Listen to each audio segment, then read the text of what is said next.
Assalamualaikum warahmatullahi wabarakatuh. Perkenalkan, nama saya Hastuti SPD, calon guru penggerak angkatan 10 dari SDN 33 Pinrang. Izinkan saya memaparkan aksi nyata saya pada modul 1.4 budaya positif. Perkenalkan, beliau berdua adalah fasilitator, yaitu Bapak Samsul Aidin SPD MM, dan pengajar praktik Ibu Tendriasa SPD. Adapun rancangan tindakan untuk aksi nyata yang saya buat adalah sebagai berikut. Yang pertama adalah latar belakang. Murid tidak suka peraturan karena selama ini jika mereka melakukan pelanggaran, maka akan mendapatkan hukuman dan cenderung akan mempermalukan dirinya sendiri.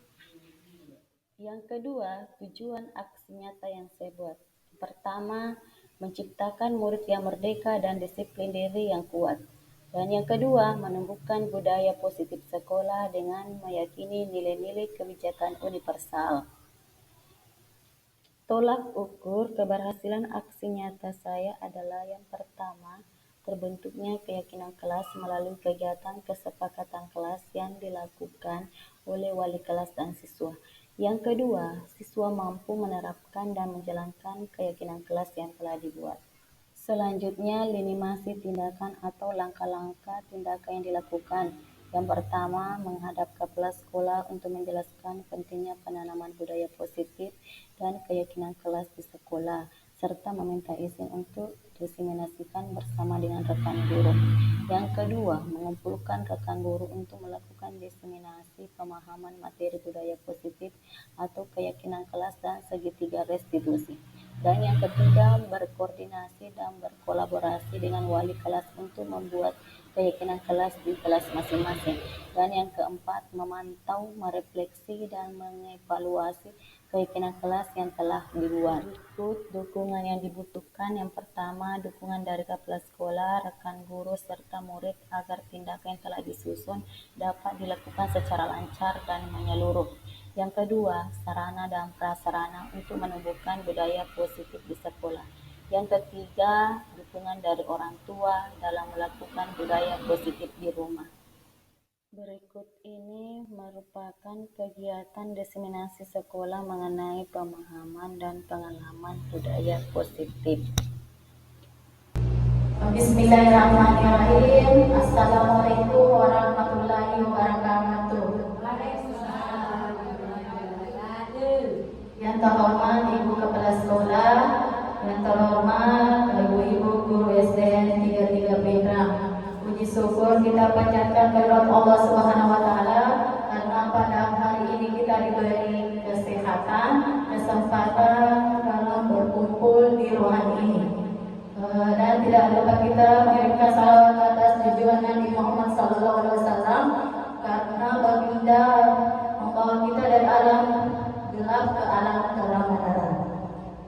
Baik, pada pagi hari ini itu kegiatan yang ingin saya diseminasikan atau penyebaran pemahaman dan penerapan pengalaman budaya positif di sekolah. Apa yang saya dapatkan di pendidikan guru penggerak, dan inilah saya ingin bagikan kepada ibu-ibu sekalian.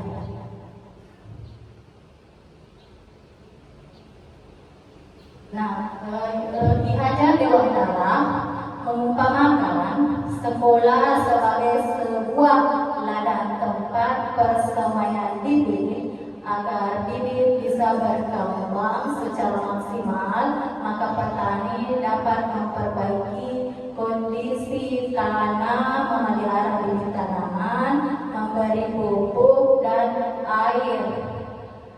Kemudian membasmi ulat-ulat atau jamur-jamur mengganggu hidup bibit tanaman dan lain sebagainya.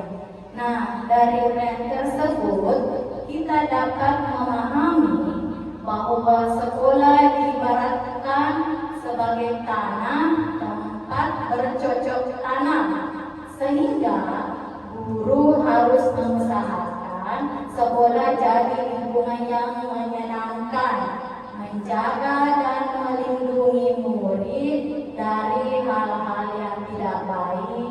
Dengan demikian, karakter murid tumbuh dengan baik sesuai profil pelajar. Ada latar belakang sehingga muncul namanya disiplin positif.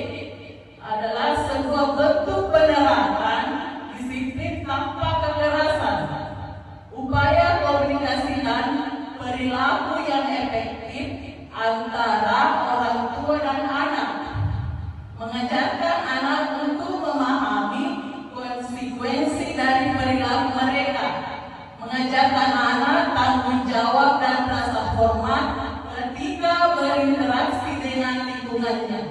Nah, Bapak Ibu, di sini kita pahami bahwa disiplin positif di sini tanpa kekerasan. Kita tidak boleh memukul ketika anak melakukan sebuah kesalahan. Ya, nah di situ kita pelajari. Lanjut, ya, ada konsep utama modul budaya positif. Yang pertama, perubahan paradigma belajar. Yang kedua, disiplin positif. Yang ketiga, kebutuhan dasar manusia. Yang keempat, motivasi perilaku manusia. Kelima, posisi kontrol restitusi. Yang keenam, yaitu keyakinan kelas, dan yang ketujuh, segitiga restitusi.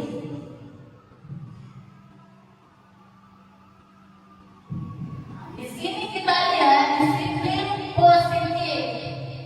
Nah, yang pertama, dalam budaya kita, makna kata disiplin dimaknai menjadi sesuatu yang dilakukan seseorang pada orang lain untuk mendapatkan kepatuhan. Kita cenderung menghubungkan kata disiplin dengan ketidaknyamanan. Lanjut, sebagai pendidik, tujuan kita adalah menciptakan anak-anak memiliki disiplin diri, sehingga mereka bisa berperilaku dengan mengacu kepada nilai-nilai kebajikan universal dan memiliki motivasi intrinsik dan ekstrinsik. Dan terakhir, yaitu disiplin positif merupakan salah satu cara penerapan disiplin yang bertujuan untuk menumbuhkan kesadaran, memperdayakan anak untuk melakukan sesuatu tanpa sebutan, ancaman dan hukuman. Nah, di sini kalau kita menerapkan disiplin positif, tidak boleh kita menyogok atau mengancam anak-anak.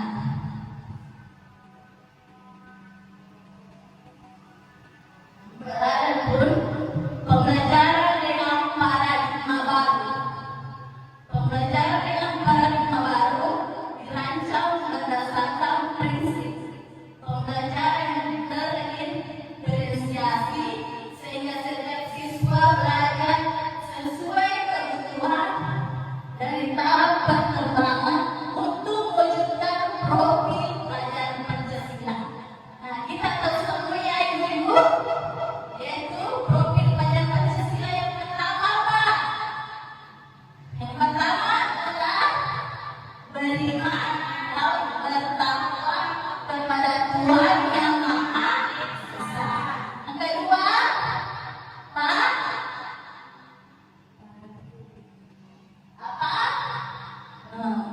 Mandiri. Apalagi? Bernasibis, berpendidikan global, gotong royong, dan kreatif. Ya. Nah, ada motivasi perilaku manusia. Motivasi merupakan dorongan dan timbul dari diri seseorang secara sadar atau tidak sadar untuk melakukan suatu tindakan dengan tujuan tertentu. Yang pertama adalah untuk menghindari ketidaknyamanan dan hukuman. Murid melakukan disiplin karena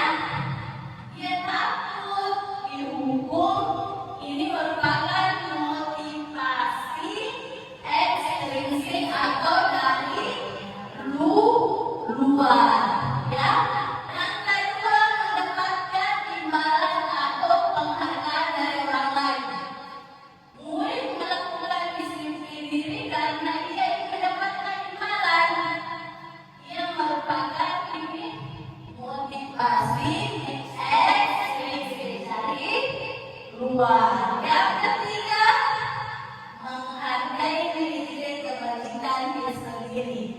Murid melakukan disiplin diri karena sadar dengan nilai kebajikan dirinya. Ini merupakan motivasi intrinsik atau dari dalam diri anak tersebut. Ada konsep disiplin dengan identitas skala. Itu kalau masalah hukuman nih, pertama apa yang terjadi pada kita hukum? Menyakitkan, tidak nyaman, murid takut, memaksa, murid sembunyikan kesalahan, murid menjadi rendah diri. Kalau masalah penghargaan, kalau penghargaan yang diberikannya tidak efektif, merusak hubungan, ada rasa sifat iri antara yang satu dengan yang lainnya, mematikan kreativitasnya, kemudian menghukum dengan sistem ranking, merampas hak menghargai dirinya. Lanjut, konsep disiplin dengan identitas sukses, ya, ada konsekuensi, yaitu penguatan jangka pendek. Nah, itu perlu monitoring berkelanjutan, ada stimulus respon, kemudian murid menghormati peraturan, kemudian kehilangan waktu merenungi kesalahan. Kalau restitusi, murid bertanggung jawab dengan perilakunya, fokus pada pemecahan masalah jangka panjang. Murid menghormati dirinya dan orang lain. Ada teori kontrol, dirinya mengenal kontrol. Murid bersemangat memperbaiki kesalahannya. Ada konsep disiplin pendekatan restitusi, sebuah cara menanamkan disiplin positif pada murid. Nah, ini bisa kita terapkan nanti, ya, di kelas, baik di sekolah, ya. Ada itu pengertiannya restitusi. Restitusi adalah proses menciptakan kondisi bagi murid untuk memperbaiki kesalahan mereka, sehingga mereka bisa kembali ke kelompok mereka dengan karakter yang lebih kuat. Ini menurut konsep 2004. Nah, ada ciri-ciri restitusi, bukan menebus kesalahan, namun belajar dari kesalahan. Kedua, memperbaiki hubungan. Yang ketiga, tawaran bukan paksaan. Yang keempat, menuntut untuk melihat ke dalam diri. Yang kelima, mencari kebutuhan dasar yang mendasari tindakan. Yang keenam, fokus pada karakter bukan tindakan. 7, mematangkan dan fokus pada solusi. Ada perbedaannya. Contoh kasus, siswa sering tidak mengerjakan PR. Di sini kalau masalah hukuman bagaimana itu? Guru menghukum siswa tersebut hormat bendera selama 10 menit. Guru marah dan murid menjadi takut. Tapi kalau konsekuensi, kita perhatikan, guru memberikan konsekuensi untuk mengerjakan PR-nya saat istirahat atau dikerjakan sebanyak 3 kali. Guru tegas dan siswa menghormati peraturan. Tapi kalau restitusi, guru menanyakan keyakinan kelas dirinya dan membantu siswa menyelesaikan masalahnya. Kemudian guru terbuka dan siswa menghormati dirinya dan orang lain. kontrol restitusi, yaitu sebagai penghukum, sebagai pembuat rasa bersalah, sebagai teman, sebagai pemantau, dan sebagai manajer. Dari kelima posisi kontrol tersebut, ada yang paling sesuai untuk bisa kita terapkan di sekolah. Nah, sebagai seorang guru yang perlu kita terapkan posisi kontrol itu posisi manajer, ya. Guru berbuat sesuatu bersama murid, mempersilahkan murid bertanggung jawab terhadap perilakunya dan mendukung murid agar dapat menemukan solusi atas permasalahan yang dia lakukan atau dirinya sendiri. Kemudian yang kedua itu posisi manajer, mengacu pada restitusi yang dapat menjadikan murid sebagai manajer bagi dirinya sendiri sehingga tercipta identitas positif atau berhasil pada diri murid tersebut. Nah, ada 5 contoh penerapan 5 posisi kontrol, itu di sini kasus siswa tidak memakai atribut lengkap saat upacara bendera, ya. Itu di sini sebagai pengumum, patuhi aturan sekolah, lalu berdiri di depan barisan. Nah, seperti itu yang disampaikan seorang guru. Kemudian sebagai pembuat rasa bersalah, dia menyampaikan seorang guru ini, berapa kali bu guru harus beritahu kamu, bu guru kecewa sama kamu. Sedangkan sebagai teman, guru bilang begini, ya, ayolah tertib, buat bu guru bangga, kali ini tidak apa kalau kamu salah. Nah, kalau sebagai pemantau, nah seperti ini kalimatnya, kamu sudah melanggar apa peraturan dan konsekuensinya. Sedangkan kita sebagai guru, sebagai posisi kontrol manajer, itu kita buka kalimat itu, apakah kamu tahu kesalahanmu? Kira-kira bagaimana kamu akan memperbaiki kesalahan ini? Nah, kita sampaikan kepada murid kita. Keyakinan kelas itu, pengertian keyakinan kelas adalah kesepakatan dibuat bersama oleh guru dan murid tanpa paksaan untuk ditaati bersama, yang bersifat umum atau merupakan pernyataan universal yang dibuat dalam bentuk kalimat positif. Universal artinya berlaku untuk semua orang atau umum. Keyakinan kelas itu dibuat jumlah kalimatnya sedikit sehingga mudah diingat dan dipahami oleh semua warga kelas.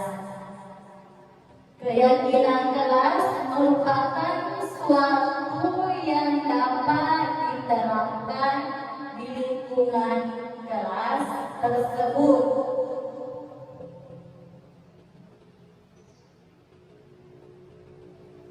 Nah, adapun tentang peraturan adalah sesuatu yang harus ditaati atau dilaksanakan di sekolah agar proses pembelajaran dapat berlangsung dengan lancar.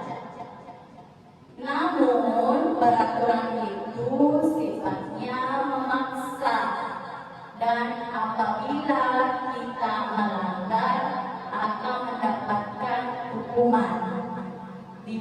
dalam bentuk kalimat negatif seperti contoh kalimatnya, jangan buang sampah sembarangan.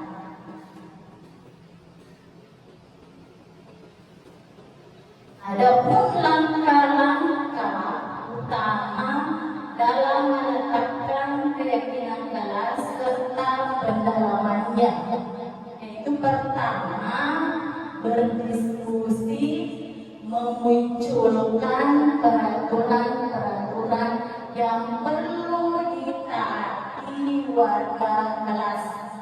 Yang kedua, mengubah peraturan-peraturan menjadi kalimat yang lebih positif. Ketiga, menyaring peraturan-peraturan menjadi nilai-nilai kebajikan atau keyakinan kelas. Keempat, berdiskusi mengenai gambaran perilaku yang mencerminkan keyakinan kelas. Kelima, berdiskusi mengenai peran seluruh warga kelas setelah keyakinan kelas dibuat. Terbentuk kegiatan diskusi ini akan menjelaskan bahwa seluruh warga kelas harus bekerja sama untuk melaksanakan keyakinan kelas yang dibuat bersama. Yang terakhir itu meninjau keyakinan kelas dari waktu ke waktu.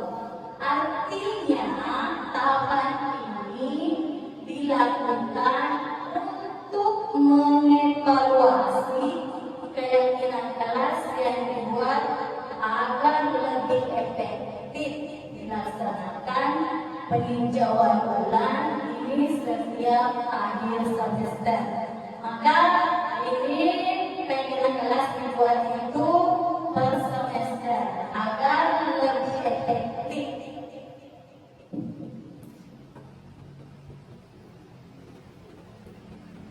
Adapun nilai-nilai kebajikan universal, itu nilai-nilai kebajikan universal itu merupakan nilai-nilai yang disepakati bersama, lepas dari suku, bangsa, agama, bahasa maupun latar belakang.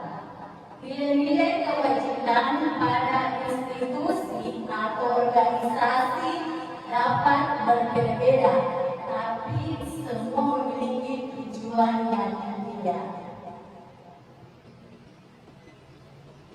Nah, adapun nilai-nilai kebajikan universal itu sifatnya positif. Manusia yang positif merupakan tujuan mulia yang ingin dicapai setiap individu. Nilai-nilai tersebut bersifat universal dan insan bahasanya atau lintas bahasa atau suku bahasa, agama maupun latar belakang.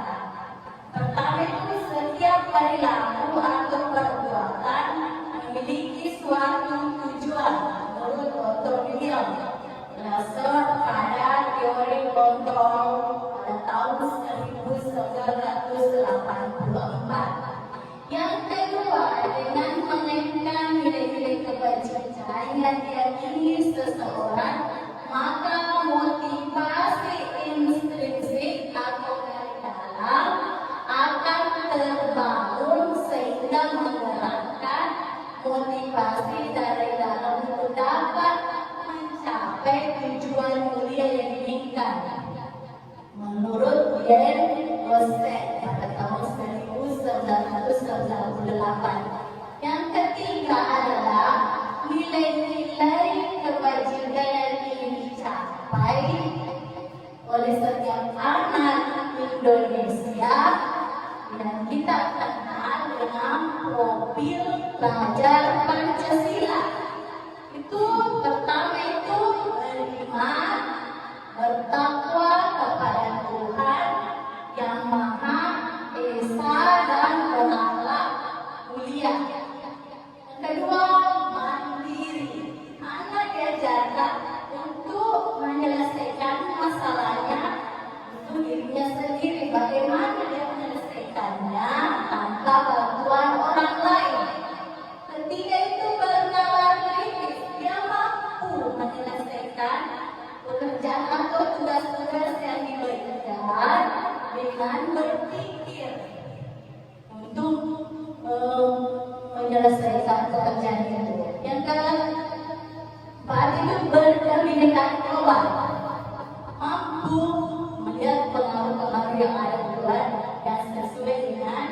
karakter bangsa Indonesia, yaitu yang bergotong royong, bekerja sama dengan teman-temannya untuk menyelesaikan masalah. Dan yang terakhir adalah kreatif, mampu membuat karya sesuai pemikiran atau idenya sendiri.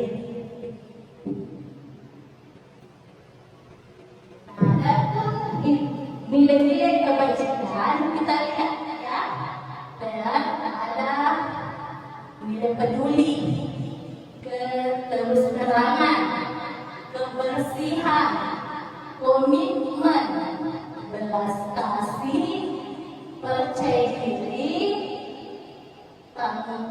tenggat rasa, gotong royong, rajin, keberanian, kesantunan, kreatif, semangat, kedermawan, kejujuran, harga diri atau rendah hati, integritas, kebahagiaan, keadilan, baik hati, kesetiaan, kemudian toleransi, rasa hormat, tanggung jawab, bijaksana, bersyukur, dan bisa juga lain sebagainya seperti saling menghargai, saling menghormati, nilai kesehatan, keselamatan, dan sebagainya. Nah, sekarang kita di sini saya harapkan untuk partisipasinya untuk mengungkapkan peraturan-peraturan yang ada di sekolah kita. Nah, sekarang ada contoh di atas yang peraturan yang biasanya di sekolah kita ini itu jangan membuang sampah sembarangan. Nah, ini peraturan akan dibuka berbentuk kalimat positif seperti ini. Juga dalam kalimat positif, yaitu buanglah sampah pada tempatnya. Setelah diubah bentuk positif, akan muncul nilai-nilai kebajikan, yaitu kalau membuang sampah pada tempatnya, nilai yang timbul adalah nilai kebersihan. Nah, sekarang saya harap untuk partisipasinya Ibu, saya ingin menyebutkan peraturan-peraturan yang ada di kelas atau di sekolah. Siapa dulu? Nah, baik, Ibu Sakina, silakan. Ya, terima kasih atas kesempatan yang diberikan kepada saya. Peraturan-peraturan yang ada di sekolah maupun di kelas, siswa harus tidak boleh terlambat pada saat ke sekolah. Itu peraturan yang ada di sekolah dan di kelas. Terima kasih. Terima kasih. Di sini tadi siswa tidak boleh terlambat, tidak boleh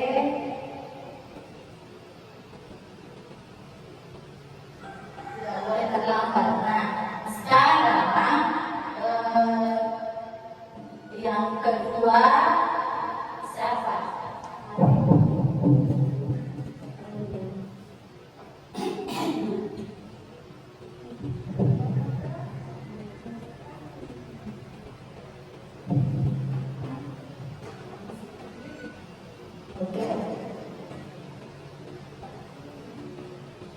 Oke, aturan yang ada di kelas yaitu tidak boleh mengambil barang teman atau orang lain tanpa diminta terlebih dahulu.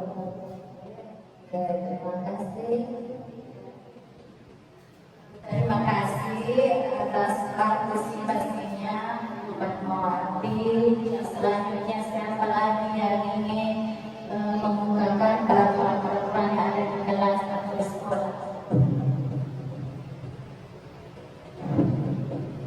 Baiklah, saya akan menambahkan peraturan-peraturan yang ada di kelas, yaitu tidak boleh menyontek pada saat ujian.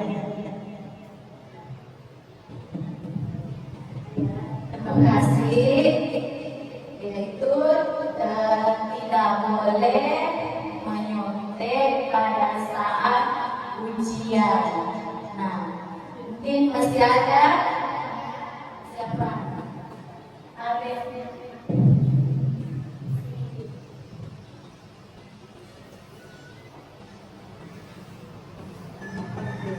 Nah, peraturan yang ada di kelas itu tidak boleh berbicara kasar di kelas. Terima kasih. Itu peraturan tidak boleh berbicara kasar. Masih ada? Ya, terima kasih. Salah satu peraturan yang ada di dalam kelas itu yaitu tidak boleh malas membaca dan menulis. Tidak boleh malas membaca dan menulis.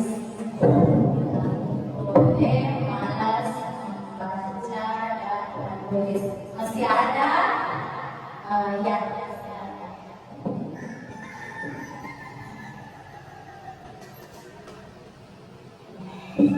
Terima kasih. Peraturan-peraturan yang ada di kelas itu tidak boleh berkelahi.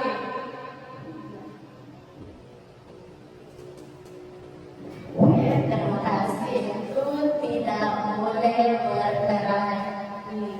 Dan ini peraturan yang ibu-ibu tadi sebutkan akan juga ke dalam kalimat positif ya. Silakan siapa yang mau berubah itu tidak boleh terlambat. Siapa yang mau berubah menjadi kalimat positif? Kalimat positif tidak boleh terlambat. Oke.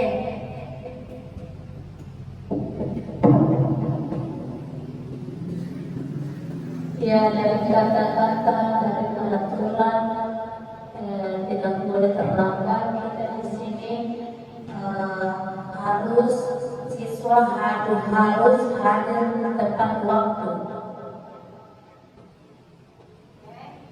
Terima kasih. Berarti ini peraturan-peraturan yang akan dibawa ke kalimat positif, yaitu nanti ada peraturan tidak boleh terlambat, maka diubah ke dalam kalimat positif itu hadir tepat waktu.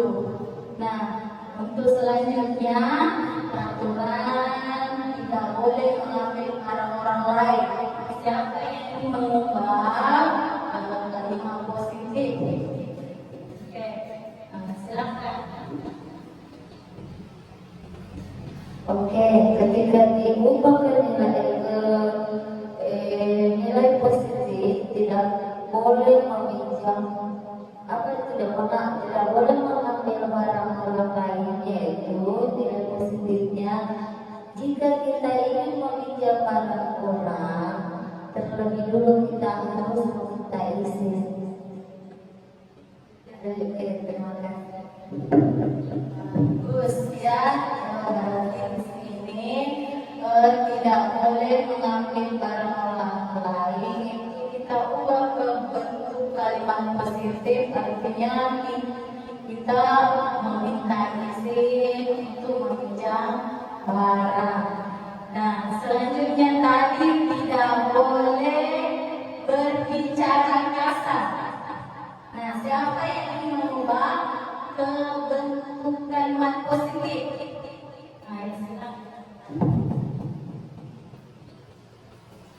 yang peraturan-peraturan yang peraturan-peraturan yang kawan positif, yaitu sopan di dalam berbicara. Ya, bagus.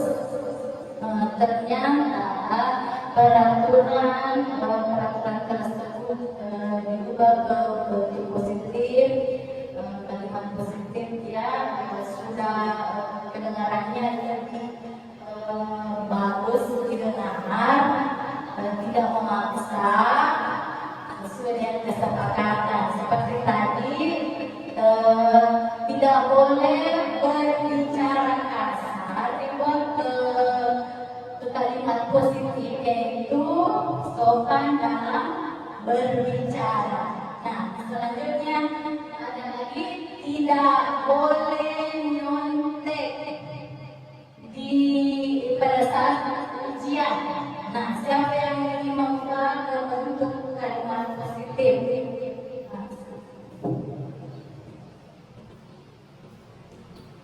Saya akan mengubah menjadi kalimat positif, yaitu tidak boleh menyontek pada saat ujian. Kalimat positifnya adalah jujur pada saat ujian. Terima kasih. Kalimat positifnya itu tidak boleh nyontek pada saat ujian, itu adalah jujur dalam ujian. Nah, masih ada yang mau itu peraturan atau nilai-nilai kebajikan, yaitu kalau ada tepat waktu berarti disiplin ya. Kemudian jujur dalam atau saat ujian, itu nilai-nilai kebajikannya bertanggung jawab.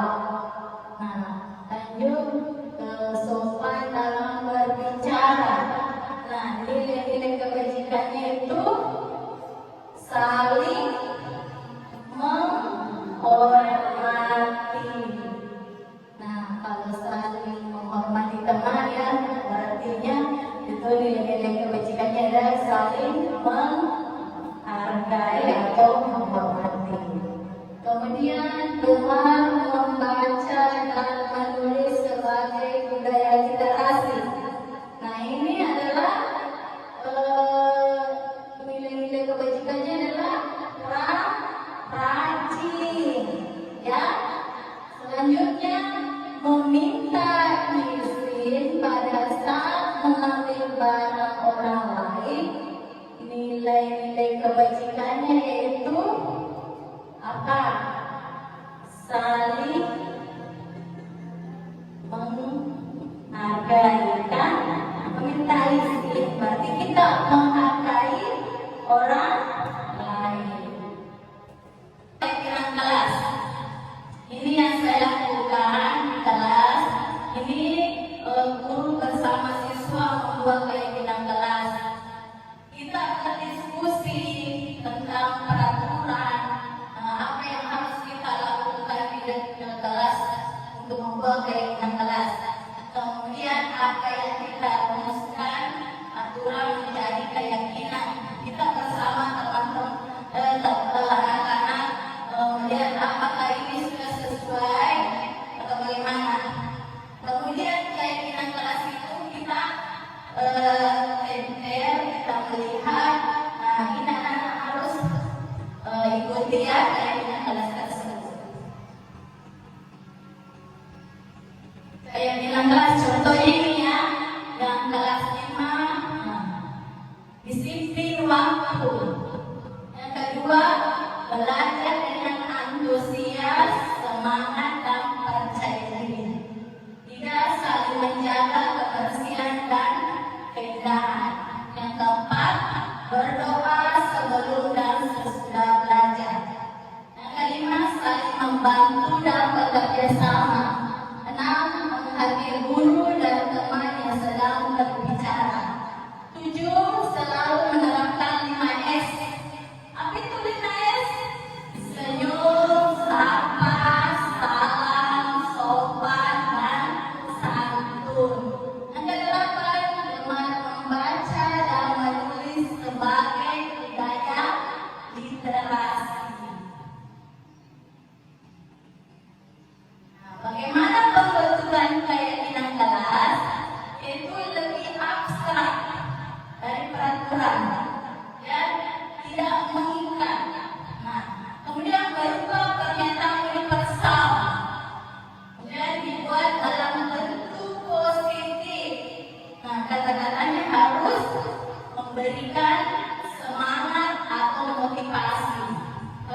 dan sekolah agar mudah diterapkan.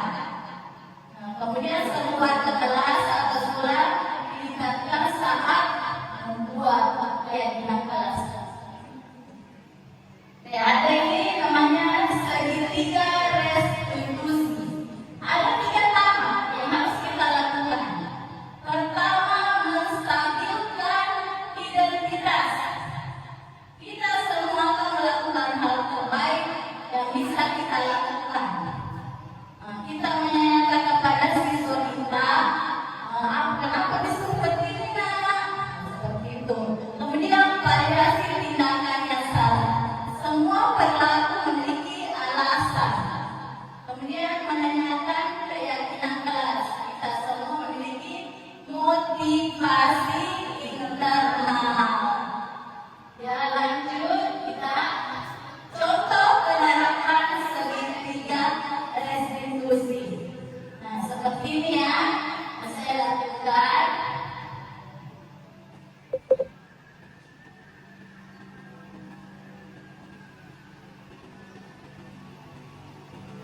Ini menanyakan ya, menanyakan bagaimana ini contohnya siswa kelas 5 tidak mengerjakan PR.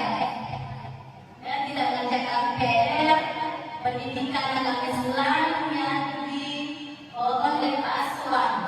Saya tanyakan kenapa, katanya Pak Aswan bilang Nabilah tidak mengerjakan PR. Kenapa ya? Katanya dia belum paham. Lalu ya saya tahu menurut kita itu benar, tapi sebagai siswa kita harus melakukan tugas kita sebagai siswa ya.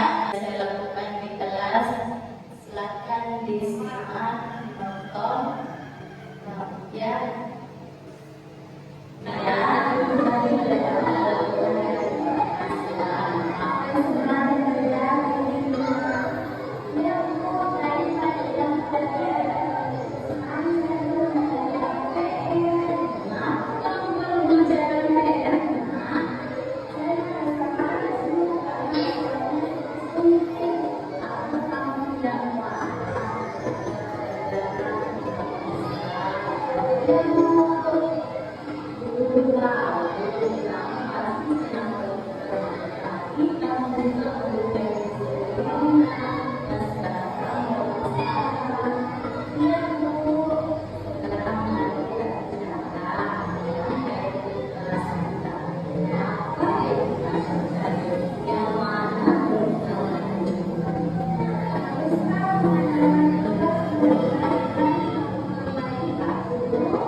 Dalam penerapan disiplin positif, hendaknya guru memiliki standar kepribadian profesional dan sosial yang baik, di mana guru mampu berfleksi pada posisi kontrolnya.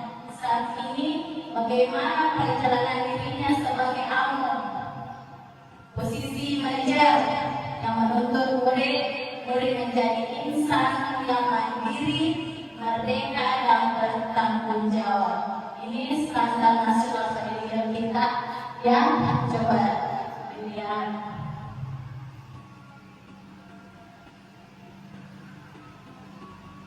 Mungkin itu pemaparan saya, lebih dan kurangnya mohon dimaafkan. Wabillahi taufiq wal hidayah. Assalamualaikum warahmatullahi wabarakatuh. Adapun penerapan pemahaman pada siswa dengan pembentukan keyakinan kelas.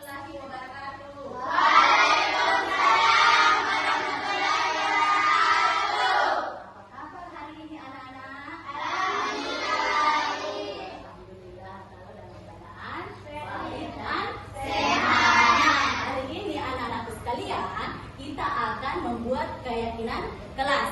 Nah, kalian tahu apa itu keyakinan kelas? Nah, kalian belum tahu ya? Belum pernah dengar? Belum. Karena ada ya seperti ini.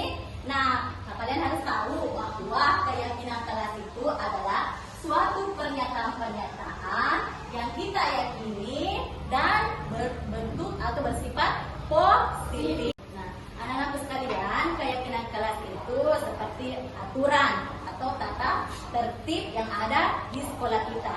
Namun, kita harus mempunyai keyakinan kelas di dalam kelas sesuai dengan apa yang kita inginkan anak-anak sekalian. Nah, sifatnya atau kalimatnya harus positif. Contohnya, buanglah sampah pada tempatnya. Nah, tidak boleh menggunakan kata jangan. Tidak boleh, ya. Kita harus membuat kalimat yang positif dan hanya sedikit kalimatnya. Nah, anak-anak sekalian, sekarang kita akan membuat keyakinan kelas. Ibu akan bagikan kertas. Kalian tulis cuma satu ya. Keyakinan kelas kalian apa yang kalian inginkan. Paham anak-anak sekalian? Paham. Ibu bagikan ya.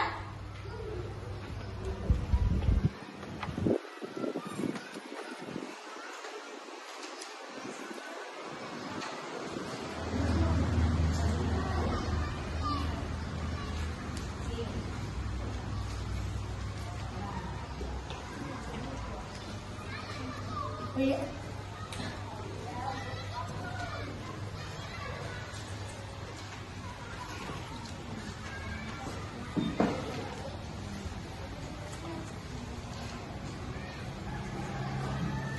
Oke, anak-anak sekalian silakan tulis.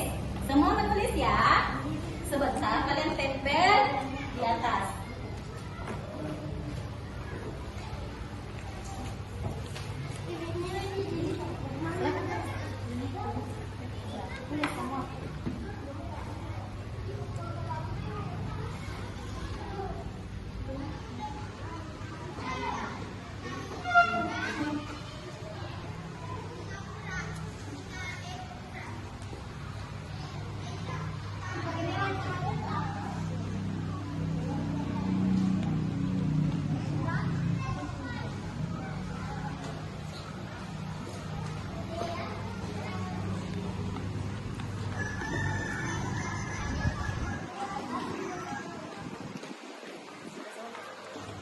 Oke, sudah selesai semua anak-anak sekalian? Sekarang bergantian ya, bergiliran naik untuk menempelkan keyakinan kelas kalian. Silakan.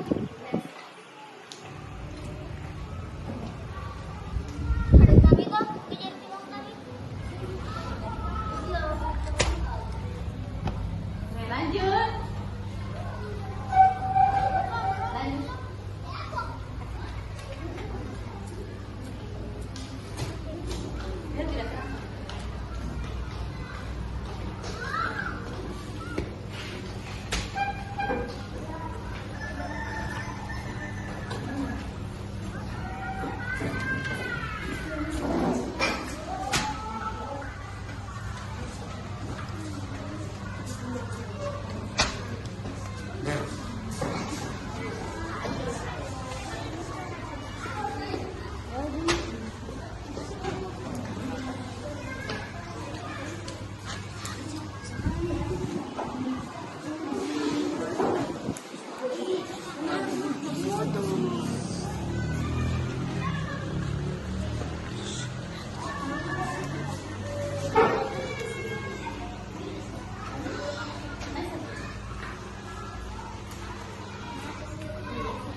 sekalian, inilah keyakinan kelas kita yang kita sepakati, ya. Nah, perhatikan anak-anakku sekalian, keyakinan kelas kita ada 8 ya yang kita yakini. Nah, yaitu saling membantu, berdoa sebelum dan sesudah belajar, menghargai guru dan teman. Kemudian buanglah sampah pada tempatnya. Disiplin waktu, gemar membaca dan menulis. Selalu menerapkan 5S dan menjaga kebersihan. Berarti ada 8 ya keyakinan kelas yang kita sepakati.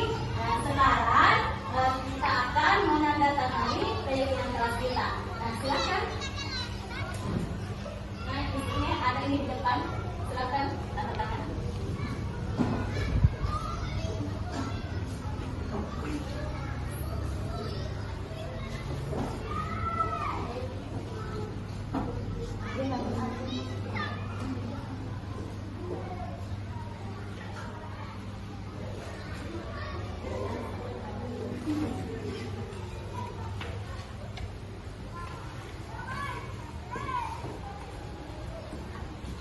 Lanjut.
SPD, salah satu teman sejawat dari Ibu Hastuti SPD. Penyebaran pemahaman budaya positif di sekolah yang dilakukan Ibu Hastuti sangat membantu dan menambah pengetahuan saya sebagai guru tentang budaya positif terhadap siswa, di mana kita sebagai guru agar bisa menyikapi siswa untuk memiliki karakter yang lebih baik. Demikian umpan balik saya. Assalamualaikum warahmatullahi wabarakatuh. Assalamualaikum warahmatullahi wabarakatuh. Perkenalkan, nama saya Ibu Sakinah Husain SPD. Dengan penyebaran di sini, saya mengetahui dengan adanya penyebaran pemahaman budaya positif di sekolah yang dilakukan oleh kawan sejawat saya Ibu Hastuti SPD sebagai calon guru penggerak angkatan 10 yang pertama. Sebagai guru menambah wawasan dan pengetahuan baru tentang bagaimana budaya positif, di mana budaya positif ini yang ada di sekolah yang diterapkan. Dan yang kedua, bagi siswa akan menambah keyakinannya segala perubahan yang ada pada dirinya dan memperbaiki kesalahan yang dilakukannya atas motivasi dirinya sendiri. Pada akhirnya kami ucapkan terima kasih kepada Ibu Hastuti telah menyebarkan pemahaman budaya positif di sekolah kami ini di UPT SDN 33 Pindrang. Terima kasih. Assalamualaikum warahmatullahi wabarakatuh. Nama saya Rizky Ulfia Rizal, kelas 5 SD. Semenjak adanya keyakinan kelas, membuat saya sadar pentingnya ada aturan tersebut, sehingga kita sadar tentang pentingnya menjaga kebersihan dan pentingnya disiplin.